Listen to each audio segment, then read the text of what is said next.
طالبان له امریکا سره د خبرو دوام ته چمتو دي. ګرانو لیدونکو السلام علیکم. ټرمپ وایي طالبان اوربند کوي، خو طالبان وایي په دې هکله یې دریځ بدل شوی نه دی. د امریکا جمهور رئیس ډونالډ ټرمپ افغانستان ته د یو ناڅاپي سفر په ترڅ کې د بګرام په هوایي ډګر کې وویل چې امریکایي چارواکو د طالبانو سره د سولې خبرې بیرته پیل کړي دي. ښاغلي ټرمپ د جمهور رئیس محمد اشرف غني سره په خبرو کې وویل چې وسلوالو طالبانو د اوربند ټینګېدو ته لیوالتیا ښودلې ده. جمهور رئیس ټرمپ وویل طالبان غواړي چې هوکړې ته ورسیږي او موږ ورسره ملاقاتونه کوو او موږ ورته وایو چې اوربند باید مراعات شي. هغوی پخوا اوربند نه غوښت، خو اوس غواړي چې اوربند وکړي.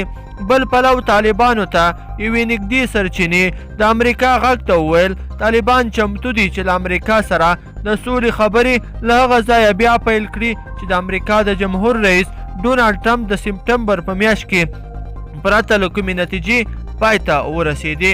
خو د اوربند په هکله دغه منبع وایي چې د اوربند په اړه د طالبانو دریځ کې کوم بدلون نه دی راغلی او اوس هم دا ډله غواړي چې امریکا سره د سولې د هوکړې لاسلیک وروسته په افغانستان کې د بهرنیو ځواکونو سره اوربند وکړي.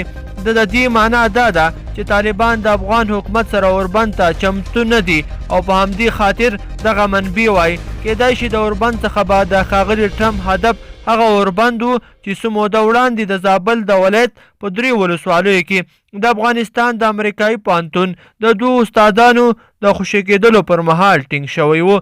دغې سرچینې ومنله چې په دوحه کې د طالبانو او امریکایي استازو ترمنځ غیر رسمي کتنې هم شوي دي. د طالبانو ویان ذبیح الله مجاهد هم امریکا غږ ته په دې هکله له څرګندونو ډډه وکړه او وی ویل چې ژر به طالبان د امریکا د جمهور رئیس د څرګندونو په اړه خپل رسمي دریځ اعلان کړي. ګرانو لیدونکو په دې هیله چې مطلب مو راسره تر پایه پورې کتلی وي. که چیرې مو دغه مطلب یا ویډیو خوښه شوي وي نو در سره لایک کړئ او نورو دوستانو سره یې هم شریکه کړئ. مننه.